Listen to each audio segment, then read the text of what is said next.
ইন্দিরা গান্ধী রাষ্ট্রীয় মুক্ত বিশ্ববিদ্যালয়ের রিজিওনাল হেডকোয়ার্টার কলকাতা কেন্দ্র থেকে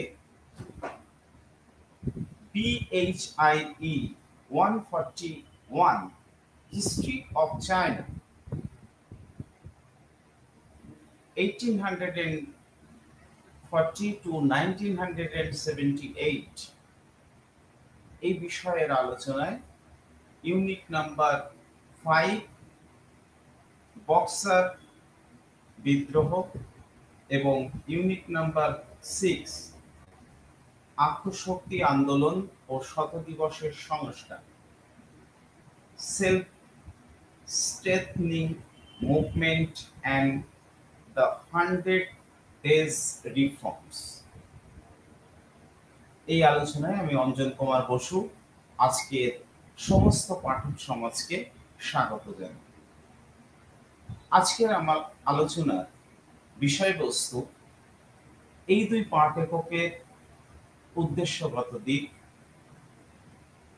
তারপর আমি আলোচনা করব বক্সার বিদ্রোহের পূর্ববর্তী সময় পর্বে চীনের আর্থসামাজিক অবস্থা, তারপর আমার আলোচনার বিষয়বস্তু থাকবে বক্সার বা ইহতুয়ান কৃষক বিদ্রোহ এবং বক্সার বিদ্রোহ সংক্রান্ত বিতর্ক, আত্মশক্তি কি বা আত্মশক্তি আন্দোলন বলতে আমরা ঠিক কি বুঝি। এর পাশাপাশি আমার আলোচনার বিষয় থাকবে আত্মশক্তি আন্দোলনের বৈশিষ্ট্য এবং তাৎপর্যগত দিক এবং 1898 শত দিবসের সংস্কার এবং তার তাৎপর্যগত দিক।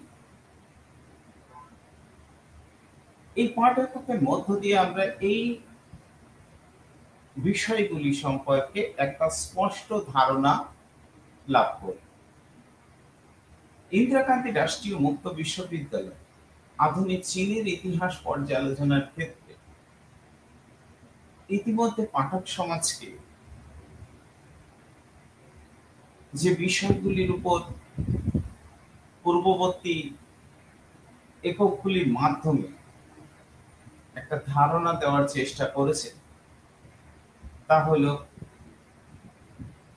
চীনের ইতিহাস, বিদ্রোহ, বিপ্লব, বিশৃঙ্খলায় পরিপূর্ণ এক ইতিহাস। চীনা জনগণ প্রতিনিয়ত তাদের অধিকার, তাদের ঐতিহ্য, তাদের সামাজিক সংগঠনকে ধরে রাখা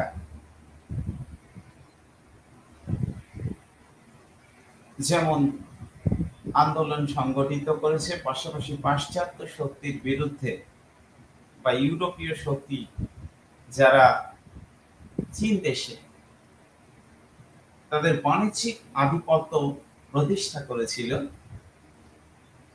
তার বিরুদ্ধে প্রতিবাদী কণ্ঠস্বর নিয়ে হাজির হয়েছে। এমনকি রাশিয়া পরবর্তী সমাজতান্ত্রিক বিপ্লবও কিন্তু চীন দেশেই মাও সেতুংয়ের হাত ধরে সম্পূর্ণ হয়েছে। 1949 গণপ্রজাতন্ত্রী সমাজতান্ত্রিক চীন আত্মপ্রকাশ করেছে, যা আজ অনেক বড় একটা শক্তি হিসেবে আন্তর্জাতিক রাজনীতিতে নিজের আধিপত্য প্রতিষ্ঠা করেছে। আমার প্রথম আলোচনার জায়গা প্রাক বক্সার আন্দোলন পর্বের চীনের আর্থসামাজিক অবস্থা। চীনা সমাজ ব্যবস্থা ঐতিহ্যশালী রক্ষণশীল সমাজ কাঠামোর দ্বারা দীর্ঘদিন ধরে শাসিত হয়ে এসেছে বা সংযুক্ত বলা যায়।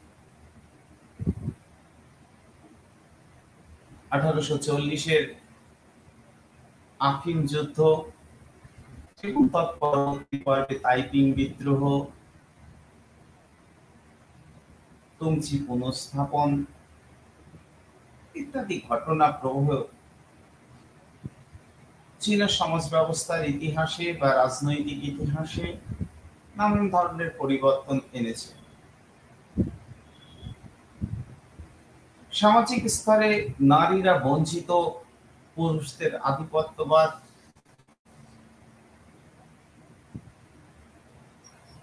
এটা খুব একটা নতুনত্বের দিক নয়। অতি প্রাচীনকাল থেকেই সমাজ ব্যবস্থার এটাই ধাঁচ ছিল, চীন তার থেকে ব্যতিক্রম কিছু ছিল না।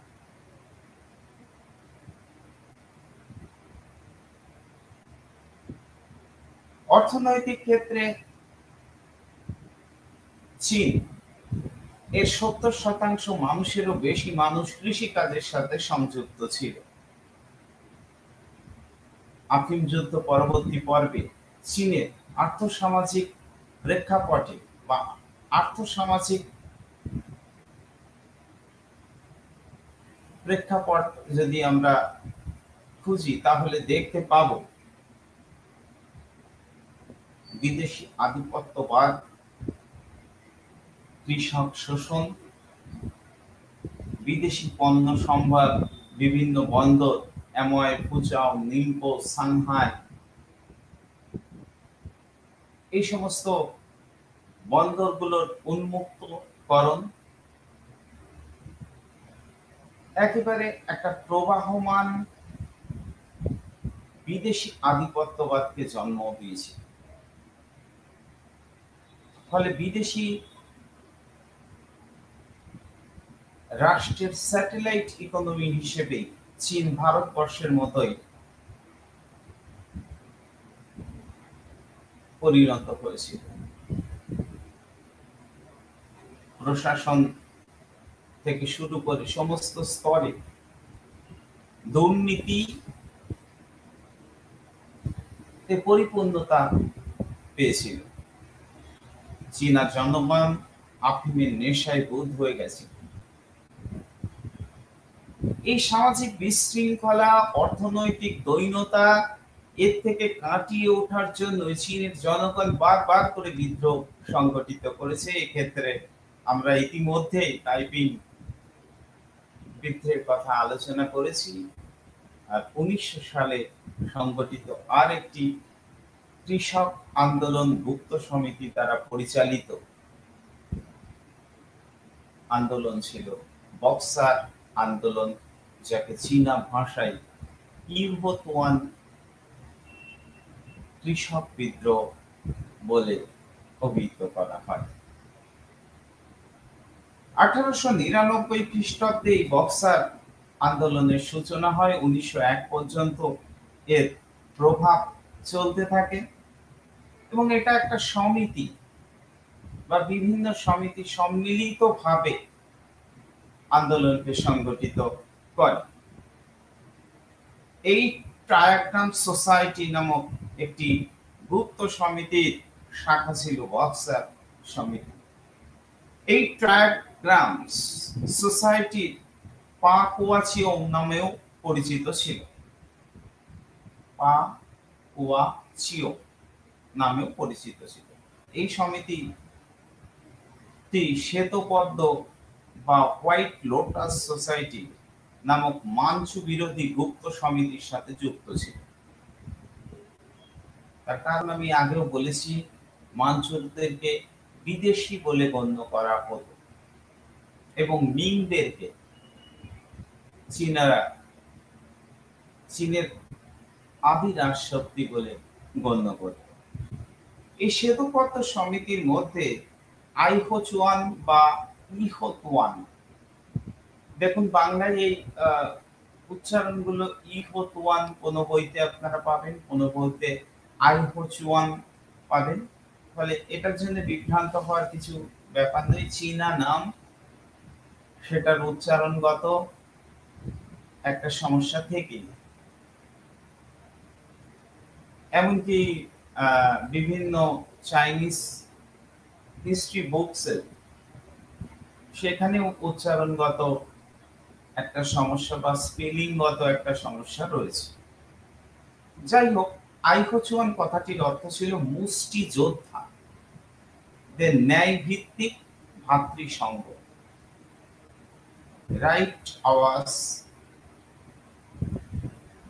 fraternity of the first fighters.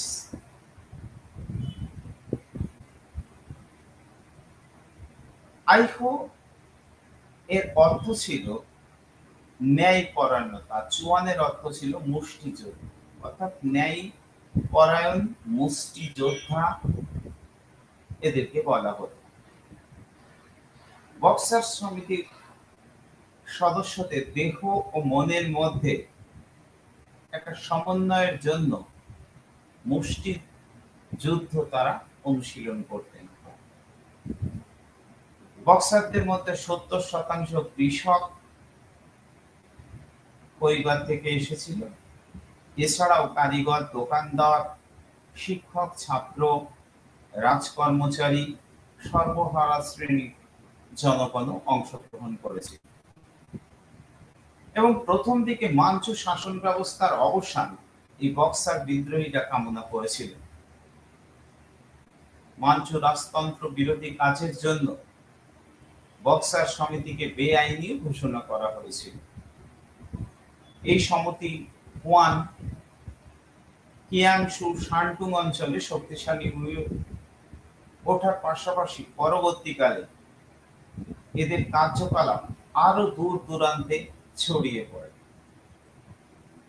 1890-এর দশকে আইহো-চুয়ান বা বক্সার সমিতি পুনরায় সক্রিয় হয়ে ওঠে।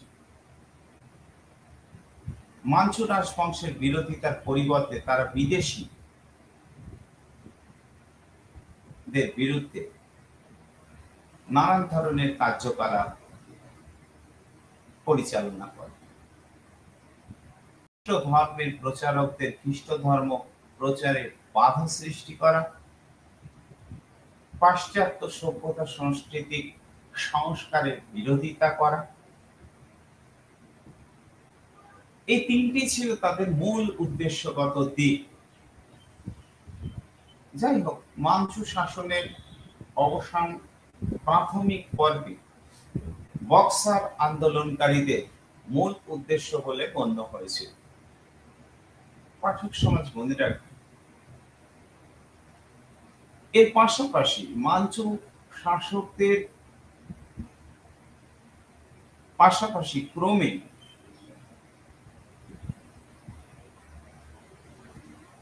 বৈদেশিক শক্তির উচ্ছেদ করা এবং পাশ্চাত্য সভ্যতার কুপ্রভাব থেকে চীনা জনগণকে সচেতনভাবে সরিয়ে রাখা,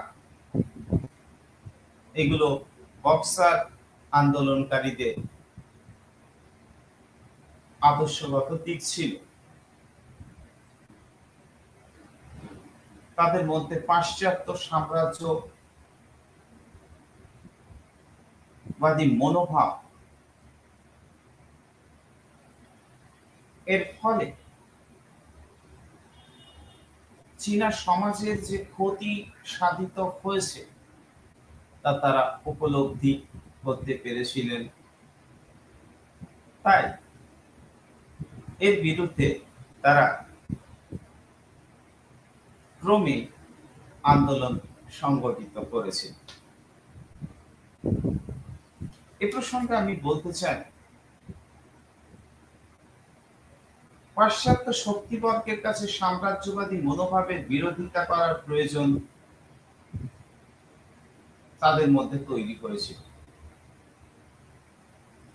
ন্যাশনাল প্রোটেকশন সোসাইটি পিকিং বিদেশের সাম্রাজ্যবাদী মনোভাব বৃদ্ধি পেলে বর্মা, আন্নাম, ভারতবর্ষ, পোল্যান্ডের মতো চীনেও একটা জাতীয় সংরক্ষণ সমিতি আত্মপ্রকাশ লক্ষ্য করা যায়।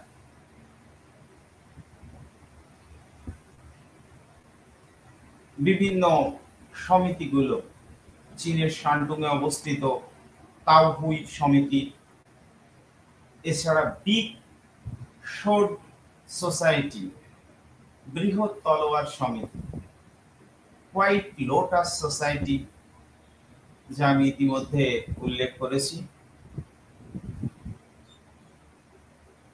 এরা মিলিতভাবে পাশ্চাত্য সাম্রাজ্যবাদের যে ভাবা চীনের উপর জাঁকিয়ে বসেছিল তার বিরোধিতা করতে শুরু করে। তার সাথে যুক্ত হয়েছিল খ্রিস্ট ধর্ম প্রচারকদের চীনের প্রচলিত যে তিন মতাদর্শ, কনফুসীয়বাদ, তাওবাদ এবং বৌদ্ধ ধর্মের উপর যে আঘাত খ্রিস্টানরা বা খ্রিস্টান মিশনারিরা চাপিয়ে দেওয়ার উদ্যোগ গ্রহণ করেছিল এবং খ্রিস্টান ধর্মকে চীনের মানুষের উপর প্রতিষ্ঠা করার উদ্যোগ গ্রহণ করেছিল, তার বিরুদ্ধে এই সমিতিগুলো সম্মিলিতভাবে কাজ করেছিল। ঐতিহাসিক ইমানুয়েল সু বলছেন যে খ্রিস্ট ধর্মই চীনে বিদেশিদের বিরোধিতার মূল কারণ হয়ে দাঁড়িয়েছিল।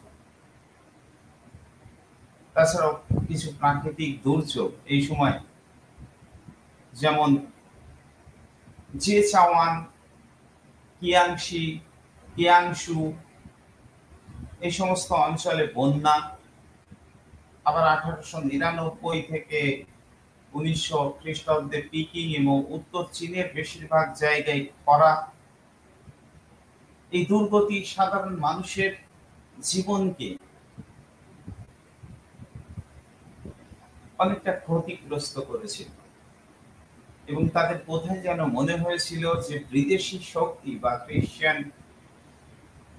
ধর্মের কুপ্রভাবের কারণে চীনে এই ধরনের প্রাকৃতিক বিপর্যয় সংঘটিত হয়েছে। ফলে চীনা জনগণের মধ্যে বিদেশিদের বিরুদ্ধে ক্রমাগত ক্ষোভ উত্তরোত্তর বৃদ্ধি পেতে থাকে। অর্থনৈতিক অবস্থাও চীনের খারাপ জায়গায় যেতে শুরু করে। বিশেষ করে চীন দেশের জনগণ যে কৃষি কাজের সাথে সংযুক্ত, সেখানে তুলোর দাম হ্রাস পায় এবং রাজকরের পরিমাণ বৃদ্ধি পায় এবং শেষ দিকে অর্থনৈতিক অবস্থা এতটাই অবনতির দিকে এগোয় যা বৈদেশিক বাণিজ্য বা বৈদেশিক শক্তির প্রতিক্রিয়া বলে গণ্য করা হয়। কৃষিক্ষেত্রে সংকট, কৃষিযোগ্য জমির পরিমাণ বৃদ্ধি না পাওয়া অথচ জনসংখ্যা বৃদ্ধি পাওয়া এবং 1893 একটা পরিসংখ্যান থেকে দেখা যাচ্ছে ভূমিহীন কৃষকদের সংখ্যা উত্তরোত্তর বৃদ্ধি পাচ্ছে অথচ কৃষি জমির পরিমাণ বৃদ্ধি পাচ্ছে না এবং ভবঘুরে মানুষ বেকারত্বের জ্বালা, যারা সব মিলিয়ে এই সমস্ত গুপ্ত সমিতির সাথে যুক্ত হওয়ার প্রবণতা বৃদ্ধি করে।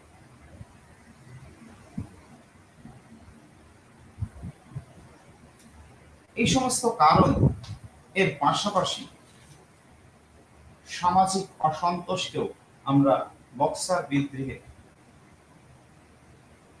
কারণ হিসেবে দেখতে পান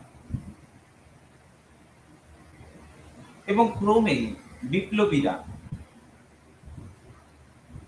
গির্জাগুলোতে অগ্নিসংযোগ, বিদেশিদের হত্যা, এমনকি জাপানি দূতাবাসের চ্যান্সেলর, তার নাম সুসিয়ামা, তাকে হত্যা করেছিলেন। এছাড়াও পিকিংয়ে নিযুক্ত জার্মান চ্যান্সেলর বা রাষ্ট্রদূত বলতেন, জার্মান চ্যান্সেলর নয়, রাষ্ট্রদূত ক্লিমেন্স ভন কেটলার, তাকেও হত্যা করা হয়। চীনের শানটং, পিকিং, টিয়েনসিন প্রভৃতি স্থানে বিদেশিদের হত্যা বক্সার আন্দোলনকারীদের মাধ্যমে সংগঠিত হয়। বক্সাররা বিদেশি দূতাবাসের উপর ক্রমাগত আক্রমণ চালিয়ে যায়। বিদেশিরাও এই অবস্থায় 8টি বিদেশি শক্তির দ্বারা যৌথভাবে আন্তর্জাতিক সেনাবাহিনী গঠন করে পিকিংয়ে বিদেশি দূতাবাসের অবরোধের অবসান করতে সচেষ্ট হয়েছিল। অবস্থা বেপরোয়া আকার ধারণ করলে অবশেষে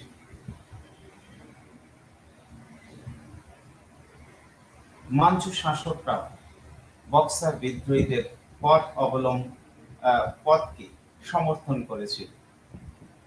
ফলে একটা সময় যে স্লোগান বক্সার আন্দোলনকারীরা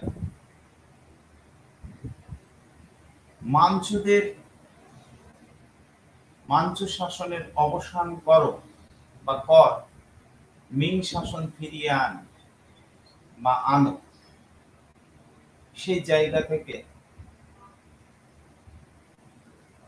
সরে এসেছে এবং বিদেশিদের উৎখাত করার মূল মন্ত্রে তারা দীক্ষিত হয়েছিল।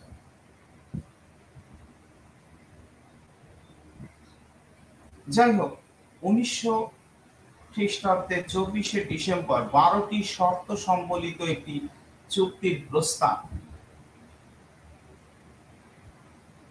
যা 1901 সালের 7ই সেপ্টেম্বর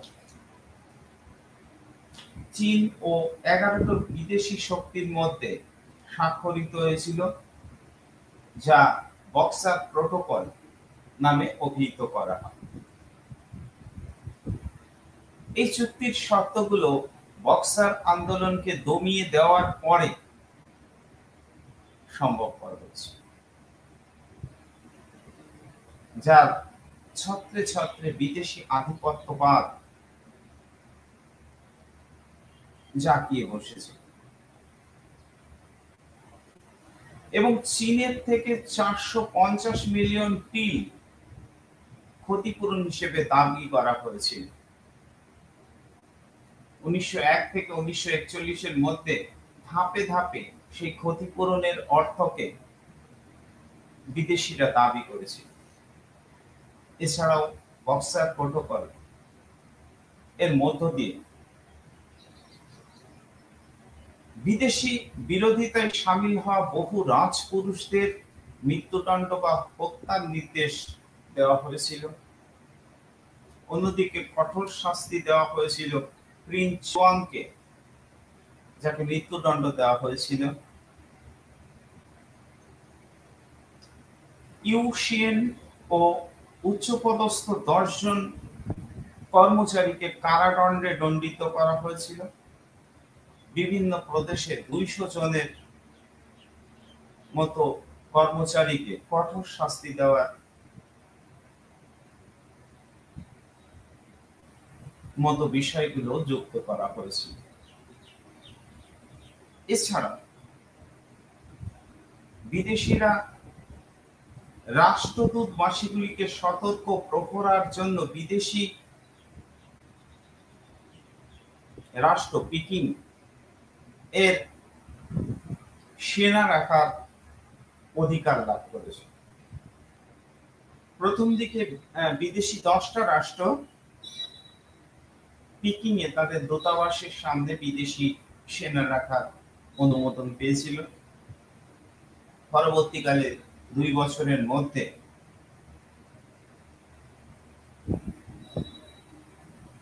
এই সংখ্যাটা আরো বৃদ্ধি পেয়েছে। যাই হোক, বক্সার প্রোটোকলের প্রতিটি ক্ষেত্রে বিদেশি আধিপত্যবাদকে স্বীকৃতি দেওয়া হয়েছিল, যেমনটা আফিম যুদ্ধ পরবর্তী পর্বে আমরা লক্ষ্য করেছি। এখন বক্সার আন্দোলন নিয়ে ইতিহাস চর্চায় একটা বিতর্ক দানা বেঁধেছে।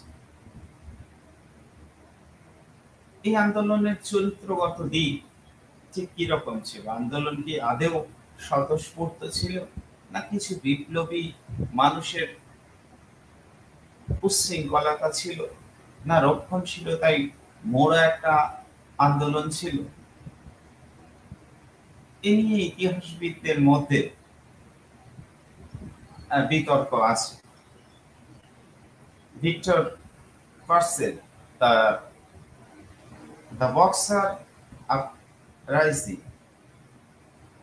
গ্রন্থে বলছেন, বক্সার আন্দোলন বা বক্সার বিদ্রোহের সূচনা হয়েছিল 1899 খ্রিস্টাব্দতে। ইতিহাসবিদ ডান্স থেইমার বক্সার বিদ্রোহের সময় পূর্ববর্তী মধ্যযুগীয় বিষয়, অন্যদিকে আধুনিক ধারার সংমিশ্রণ বহুল পরিমাণে এর মধ্যে লক্ষ্য করা গেছে। বক্সার বিদ্রোহ যখন সংগঠিত হয়েছিল তখন পুরনো মধ্যযুগীয় ধ্যান ধারণার সাথে আধুনিকতার ধ্যান ধারণার একটা সংমিশ্রণ লক্ষ্য করা গেছিল বলে তিনি দাবি করছেন, এবং বক্সার বিদ্রোহকে পশ্চিমী সাম্রাজ্যবাদের বিরুদ্ধে লড়াই বলে তিনি অভিহিত করছেন। অন্যদিকে ইউরোপীয় ইতিহাসবিদরা বা ইউরোপীয় ইতিহাস চর্চায় বক্সার আন্দোলনকে ম্যাড ফ্যানাটিজম অর্থাৎ উন্মত্ত গোঁড়ামির দ্বারা পরিচালিত প্রতিক্রিয়াশীল আন্দোলন বলে চিহ্নিত করা হয়েছে। আবার ঐতিহাসিক ইসরায়েল এপস্টাইন এই বক্তব্যের সম্পূর্ণ বিরোধিতা করেছেন। The opium war to liberation China গ্রন্থ।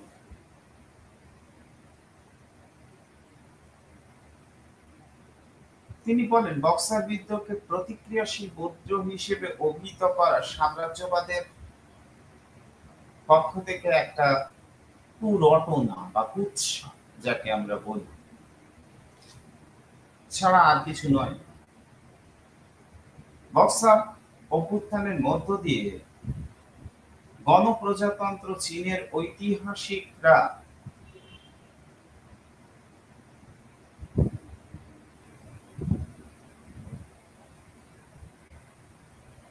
এই দাবিকে সমর্থন করেছেন। আদতে এই আন্দোলন ছিল সাধারণ জনগণের সাম্রাজ্যবাদী আগ্রাসনকে বন্ধ করা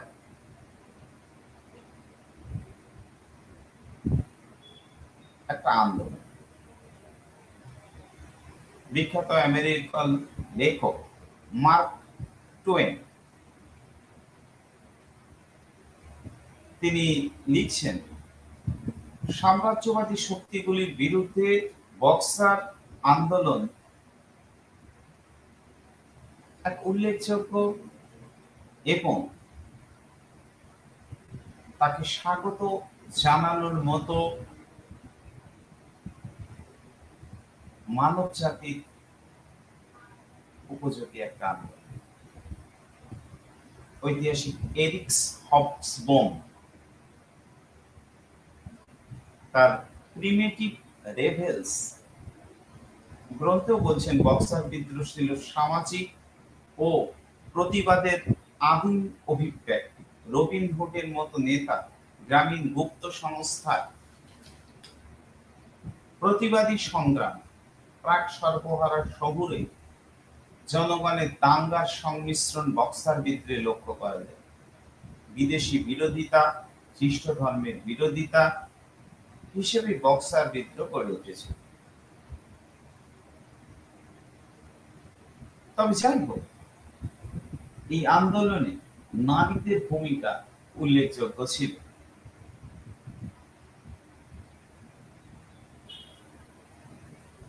ঐতিহাসিক জয়াসেন বলছেন, কৃষি পরিবার, বিদেশি বাণিজ্য বা বাণিজ্যিক আধিপত্য এবং মাঞ্চু শাসকদের সময় পর্বে যে সমস্যার সম্মুখীন হয়েছিল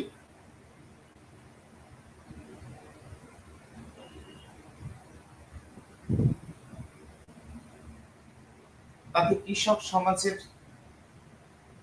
পক্ষে আন্দোলন চালিয়ে যাওয়া ছাড়া আর কোনো বিকল্প পথ ছিল না। এবং এই আন্দোলন পুরুষদের পাশাপাশি নারীরাও সক্রিয়ভাবে অংশগ্রহণ করেছে। 12 থেকে 18 বছর বয়সী নারীরা রেড লণ্ঠনস অর্থাৎ লাল লণ্ঠন বাহিনীর সদস্য ছিলেন। মাঝবয়সী নারীরা নীল লণ্ঠন বা ব্লু লণ্ঠনস এর সদস্য ছিলেন। বিধবারা সবুজ লণ্ঠন বাহিনীর সদস্য ছিলেন। এবং বিভিন্ন পরিসংখ্যান থেকে এটা স্পষ্ট যে কৃষক পরিবারের নারীরা সক্রিয়ভাবে এই আন্দোলনে সামিল হয়েছিল। বক্সার বিদ্রোহ সামন্ত বিরোধী সংগ্রাম ছিল না। বক্সার বিদ্রোহ ছিল প্রকৃতপক্ষে বিদেশি বিরোধী সংগ্রাম। তাই বক্সার আন্দোলন সাম্রাজ্য বিরোধী গণ আন্দোলনে কার্যত পরিণত হয়েছে। ঐতিহাসিক জে.কে. ফেয়ারব্যাঙ্ক এর মতে চীনের জনজীবনে যে সংকট দেখা দিয়েছিল বক্সার বিদ্রোহ তার বিরুদ্ধে প্রত্যক্ষ সংগ্রাম হিসেবে গণ্য। মোটের উপর আমরা বলতে পারি বক্সার আন্দোলন চীনের জনজীবনকে ভীষণভাবে প্রভাবিত করে এবং পরবর্তী পর্বে সাম্রাজ্যবাদ বিরোধী, মাঞ্চু বিরোধী এবং আরো পরে সামরিক শাসনকে উৎখাত করে সমাজতান্ত্রিক মনোভাবের দ্বারা চালিত হয়ে চীনকে নিজের পায়ে প্রতিষ্ঠিত হওয়ার উদ্যোগ স্বরূপ এই আন্দোলন ছিল।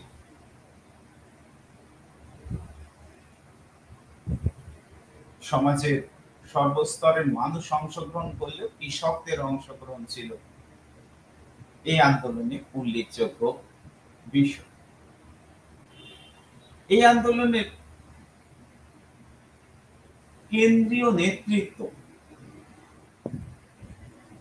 যা অন্য আন্দোলনগুলোর ক্ষেত্রে লক্ষ্য করা যায় সে অর্থে ছিল না। বিভিন্ন অঞ্চলে ছোট ছোট নেতাদের মধ্য দিয়ে আন্দোলন ছড়িয়ে পড়েছিল চীনা জনমানুষের মধ্যে। এবং এই আন্দোলনের গুরুত্ব এখানে যে জনগণের একটা বিরাট পরিমাণ অংশ প্রথম থেকেই আন্দোলনের মধ্যে ছিল, যে কারণে মাঞ্চু শাসকরাও একটা পর্বে যে বিদ্রোহীদের পক্ষ অবলম্বন করে এবং তার মূল্য তাদের গুনতে হয়েছে। আমার পরবর্তী আলোচনার বিষয়, ইতিমধ্যে মাঞ্চু সরকার উপলব্ধি করেছিল তাইপিং বিদ্রোহের পর থেকে চীন যদি বিদেশিদের মতো আত্মশক্তিতে বিশ্বাসী না হয়ে ওঠে, তাহলে চীনের সমৃদ্ধি সম্ভব নয়। তাই চীনের আত্মশক্তি চিন্তাধারা নিয়ে তারা নানান ধরনের সংস্কার প্রবর্তনের চেষ্টা করেছিল।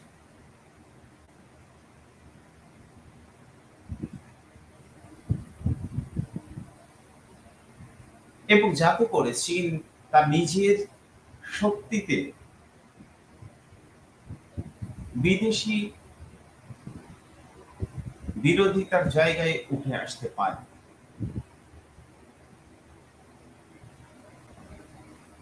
পাঠক সমাজ এই বিষয়টা উপলব্ধি করবেন যে আত্মশক্তি সমস্ত প্রতিকূলতাকে কাটিয়ে ওঠার সবচেয়ে সক্রিয় প্রতিরোধ শক্তি।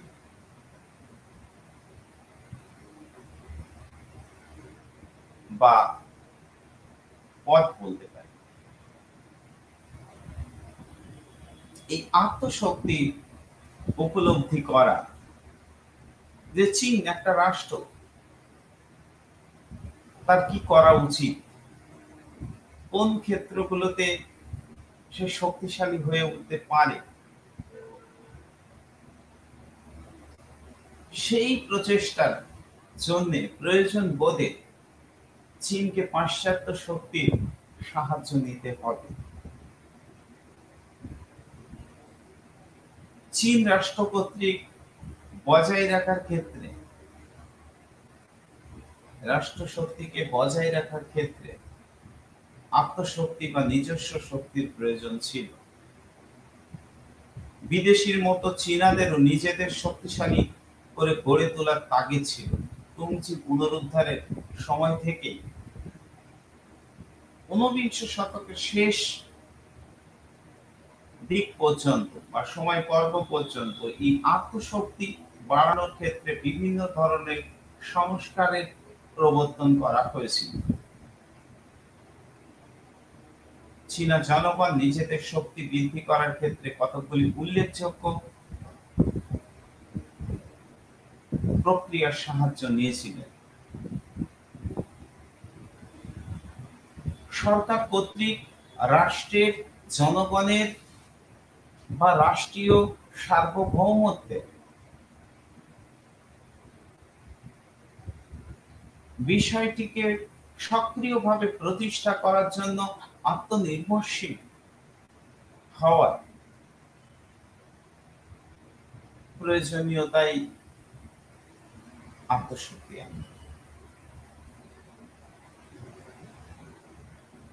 ভারতবর্ষের বর্তমান সময় পর্বে ভারতের বর্ষের প্রধানমন্ত্রী আত্মনির্ভরশীল ভারত গড়ে তোলার স্বপ্নে সামিল হয়েছেন। অর্থাৎ নিজের শক্তি নিজেকে অর্জন করতে হবে, এই চিন্তা চেতনা একটা রাষ্ট্রের, একটা জাতির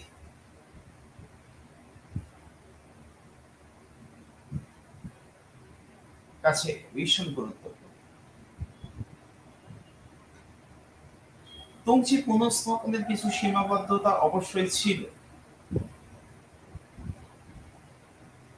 তা সত্ত্বেও চীনকে শক্তিশালী করে করার প্রয়োজনীয়তা তারা উপলব্ধি করেছে এবং সেই হিসেবে প্রযুক্তিবিদ্যার ব্যবহার দেখতে পাওয়া যায়। পাশ্চাত্য কৌশলকে তাদের মধ্যে অবলম্বন করার প্রচেষ্টা লক্ষ্য করা যায়। বিদেশিদের সমতুল্য হয়ে ওঠার প্রচেষ্টা তাদের মধ্যে লক্ষ্য করা যায়। এই সমস্ত প্রচেষ্টাই ছিল আত্মশক্তি আন্দোলনের অন্যতম ধারা। ঐতিহাসিক ইমানুয়েল সি বা সু the rise of modern China গ্রন্থে চীনের আত্মশক্তি আন্দোলনকে তিনটে পর্যায়ে ভাগ করেছেন। প্রথম ভাগ ছিল 1861 থেকে 1871, পরের ভাগ ছিল 1872 থেকে 1885 এবং শেষ ভাগ ছিল 1885 থেকে 1895। প্রথম ভাগ 1861 থেকে 1871, এই সময় আগ্নেয়াস্ত্র যন্ত্র নির্মাণ ক্ষেত্রে পাশ্চাত্য প্রযুক্তিকে ব্যবহার করা হয়েছিল। দ্বিতীয় ভাগে আমরা দেখতে পাচ্ছি সামরিক প্রতিরক্ষা শিল্প, জাহাজ নির্মাণ, রেলপথ, টেলিগ্রাম এগুলোর উপরে জোর দেওয়া হয়েছিল। আর তৃতীয় ফেজ বা পর্বে আমরা দেখতে পাই সামরিক এবং নৌশক্তির উপরে প্রাধান্য দেওয়া হয়েছিল। আত্মশক্তি আন্দোলন এর ক্ষেত্রে বা আত্মশক্তি বৃদ্ধির ক্ষেত্রে শিক্ষা সংক্রান্ত পরিকল্পনাও তুংচি যুগে সরকারি কর্মচারী বা জনসাধারণের মধ্যে পাশ্চাত্য শিক্ষা চেতনা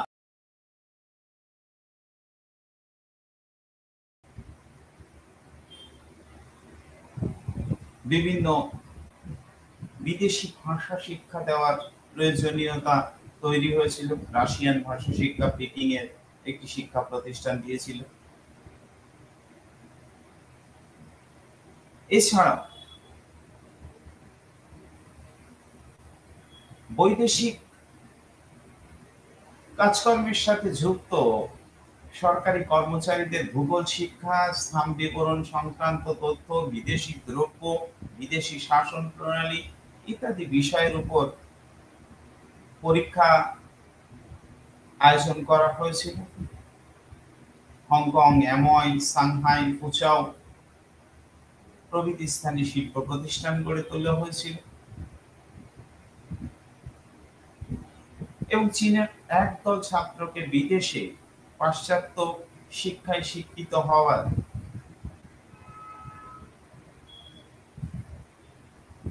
উদ্যোগ নেওয়া হয়েছিল, যাতে করে আর ভবিষ্যতে চীনা ছাত্রদেরকে আর বিদেশি শিক্ষা অর্জন করতে না হয়।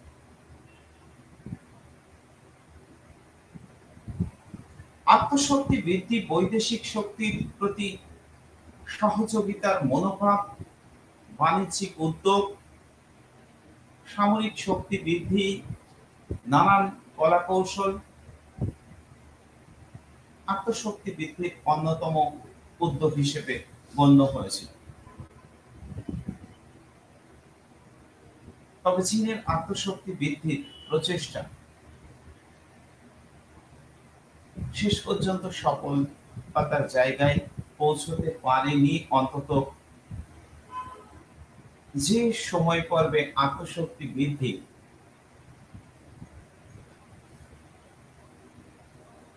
প্রচেষ্টা শুরু হয়েছিল, কিছু সীমাবদ্ধতা ছিল, কিছু পরিকল্পনার অভাবের কথা আমরা এ প্রসঙ্গে বলতে পারি।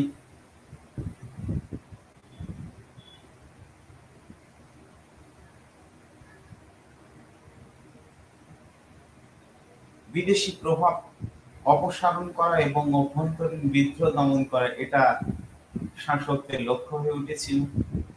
এটা একটা বড় সীমাবদ্ধতা। চীনের রক্ষণশীল মনোভাব এক্ষেত্রে বাধা হয়ে দাঁড়িয়েছিল। চীনের বেশিরভাগ জনগণ ও রাজকর্মচারী শুরু থেকে এই রক্ষণশীল মনোভাবের দ্বারা আচ্ছন্ন ছিল, ফলে তারা আত্মশক্তি আন্দোলনের যথার্থ গুরুত্ব উপলব্ধি করতে ব্যর্থ। এছাড়া চীনের সামরিক শিল্পের দুর্বলতা বিদেশিদের সাথে মোকাবিলা করার উদ্দেশ্যে আত্মশক্তি বৃদ্ধি আন্দোলনের সূচনা হয়েছিল এবং সামরিক প্রতিরক্ষা ব্যবস্থার উন্নয়নে একটা প্রচেষ্টা শুরু হয়েছিল, অর্থাৎ অস্ত্র তৈরি কারখানা গড়ে তোলার উদ্যোগ নেওয়া হয়েছিল। পুঁজির যথেষ্ট পরিমাণ অভাব ছিল। এছাড়াও চীনের আত্মশক্তি আন্দোলনের অন্যতম বাধা হয়েছিল বিদেশি সাম্রাজ্য, যা আত্মশক্তি আন্দোলনকে দমিয়ে দিয়েছিল। পারস্পরিক অসহযোগিতা, নতুন নতুন শিল্প কারখানা, কৃষক শ্রমিক সম্প্রদায়ের যোগদান, চীনের শহরাঞ্চলগুলিতে শ্রমিকের সংখ্যা বৃদ্ধি পাওয়া, গ্রামীণ কৃষিকে বা কৃষি ক্ষেত্রকে কিছুটা চাপ মুক্ত করেছিল এবং পেশাদারী শ্রেণীর উদ্ভব হয়েছিল আত্মশক্তি আন্দোলনের মধ্য দিয়ে। জনবহুল শহরগুলিতে এক নতুন পেশাদারী শ্রেণী গড়ে উঠেছিল, ইঞ্জিনিয়ার, ম্যানেজার প্রভৃতি কথা আমরা এক্ষেত্রে উল্লেখ করতে পারি। এছাড়াও আত্মশক্তি আন্দোলনের মধ্য দিয়ে শহর গড়ে উঠেছিল, নানান ধরনের বন্দর শহর, আগ্নেয় অস্ত্রের কারখানা, শিক্ষা প্রতিষ্ঠান, সমুদ্র নদী, বিভিন্ন স্থানের মধ্যে সংযোগ রক্ষা, সাংহাই, নানকিং, টিয়েনসিন, ক্যান্টন, হাঙ্কা, ফুচাও প্রভৃতি শহর নতুনভাবে সেজে উঠেছিল বা গড়ে উঠেছিল। বিভিন্ন ক্ষেত্রে নেতৃত্বদানকারী একটা গোষ্ঠীও তৈরি হয়েছিল। বিদেশে গিয়ে প্রশিক্ষণ নিয়ে বহু সংখ্যক চীনা জনগণ স্বদেশে ফিরে সেনাবাহিনী, নৌবাহিনী, শিক্ষা ক্ষেত্রে নেতৃত্ব গ্রহণ করেছিল। আত্মশক্তি আন্দোলনের মধ্য দিয়ে প্রযুক্তিবিদ্যা বা সামরিক ক্ষেত্রেও দ্রুত অগ্রগতির একটা পথ খুলে গেছে। বলা যায় চীনা জনগণ তাদের রক্ষণশীলতা কাটিয়ে ওঠার ক্ষেত্রে এক ধাপ এগিয়ে চলেছে। আমার আজকের অন্তিম পর্যায়ের আলোচনায় আমি 1898 সংস্কার আন্দোলন, যাকে শত দিবসের সংস্কার আন্দোলন বলে আমরা মূলত অভিহিত করি, তার কিছু দিক উল্লেখ করে আমার আলোচনাকে আমি সমাপ্তির দিকে নিয়ে যাব। 1898 সংস্কার আন্দোলন বা শত দিবসের সংস্কার আন্দোলন চীনের ইতিহাসে একটা উল্লেখযোগ্য দিক বলে গণ্য করা হয়। কাং ইউ ওয়ে এই শত দিবসের সংস্কার আন্দোলনের একজন উল্লেখযোগ্য নেতৃত্ব প্রদানকারী ব্যক্তিত্ব।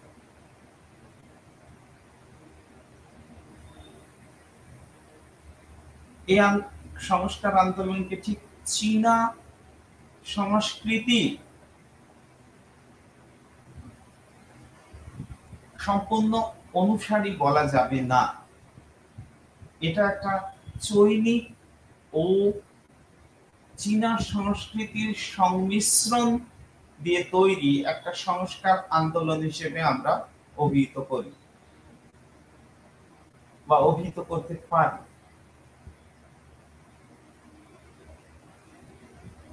আসলে চীনা জনগণের একটা বিরাট অংশের মনে সম্রাটের প্রতি ক্ষোভ উত্তরোত্তর বৃদ্ধি পাচ্ছিল। সেই ক্ষোভকে থামিয়ে দেওয়ার উদ্যোগ স্বরূপ ছিল এই সংস্কার আন্দোলন। তার কারণ 1894-95 সময় পর চীন জাপানের যুদ্ধে জাপানের মতো একটা ছোট রাষ্ট্রের কাছে চীনের পরাজয় চীনা নেতৃত্বের মধ্যে এই সংস্কারের প্রবণতা তৈরি করেছিল। আগে থেকেই নানান উদ্যোগ নেওয়া হয়েছিল, আত্মশক্তি আন্দোলন, এগুলো ছিল সেই সংস্কার আন্দোলনের পূর্ববর্তী পদক্ষেপ। ক্রমে যখন জনরস সম্রাট বিরোধী তার একটা বড় ক্ষেত্র তৈরি করতে থাকে, তখন স্বাভাবিকভাবে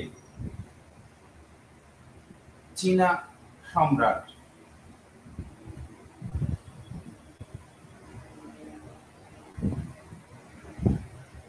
শত দিবসের সংস্কার আন্দোলন বা সংস্কারের প্রচেষ্টা সামনে আনে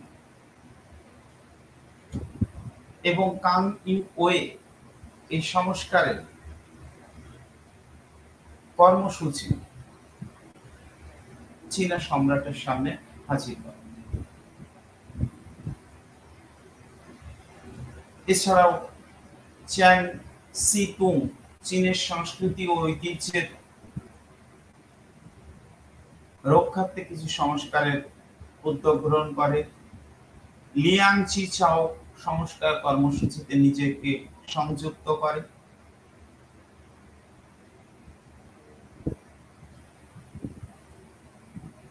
যারা এই সংস্কার কর্মসূচিতে একটা সক্রিয় ভূমিকা পালন করেছিল।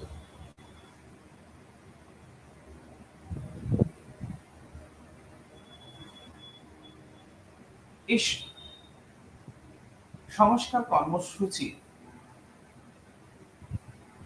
নানা দিক ছিল।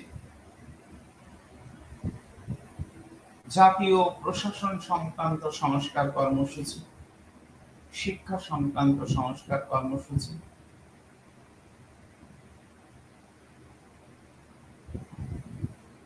এবং শিক্ষা বিষয়ক সংস্কারমূলক কিছু প্রস্তাব, বিবিধ সংস্কারমূলক কর্মসূচি রাখা হয়েছিল। সময়ের স্বল্পতা আমাকে এইসব বিষয় সম্পর্কে খুব বিস্তারিত আলোচনার ক্ষেত্র তৈরি করতে সহায়তা করে না, ফলে পাঠক সমাজ আমাকে মার্জনা করবেন। তবে আমাদের ইন্দিরা গান্ধী রাষ্ট্রীয় মুক্ত বিশ্ববিদ্যালয় স্টাডি মেটেরিয়ালসে এইসব বিষয়গুলো অনেকটা বিস্তারিত ভাবে আলোচনা আছে, বা যে সমস্ত রেফারেন্স বুকগুলো উল্লেখ করা আছে সেখান থেকেও আপনারা এই বিষয়ে আরো বিস্তারিত আলোচনা বা তথ্য সংগ্রহ করতে পারবেন। জাতীয় প্রশাসন সংক্রান্ত সংস্কারমূলক কর্মসূচির যে প্রস্তাব রাখা হয়েছিল সেখানে বলা হয়েছিল শাসনতান্ত্রিক রাজতন্ত্র প্রতিষ্ঠা, যেখানে সংসদ ও 4 জন সদস্যের মন্ত্রিসভা থাকবে।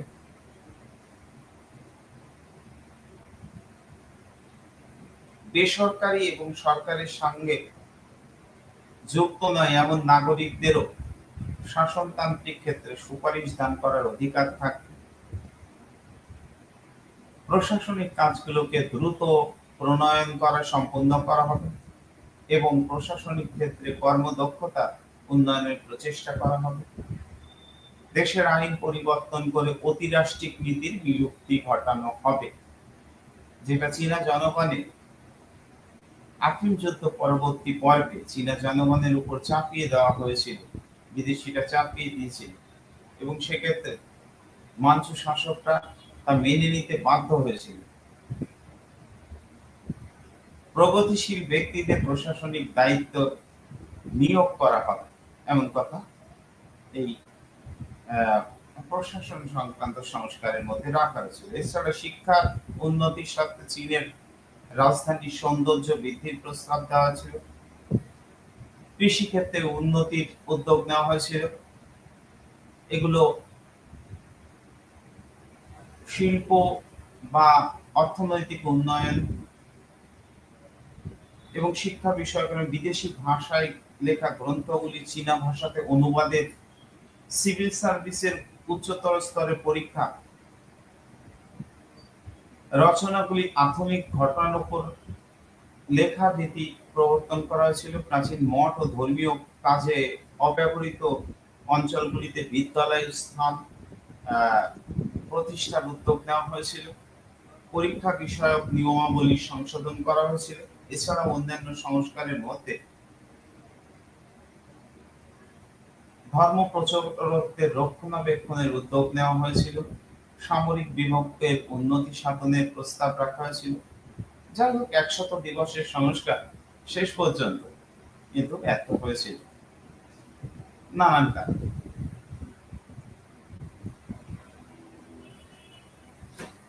অধিকাংশ জনগণ এটা বুঝতে পারেনি। জনসমর্থনের অভাব, সংস্কারকদের অভিজ্ঞতার অভাব, কৃষি সংস্কারের প্রতি অবহেলা, সব মিলিয়ে আমরা বলতে পারি 100 দিবসের সংস্কার বা 1898 এর সংস্কার আন্দোলন মোটের উপর দাঁড়িয়ে ব্যর্থ হয়েছিল। কিন্তু এই আন্দোলনে ব্যর্থতা সত্ত্বেও আমরা এর কিছু প্রভাব লক্ষ্য করি। সামন্ততান্ত্রিক ব্যবস্থার উপর আঘাত এনেছিল।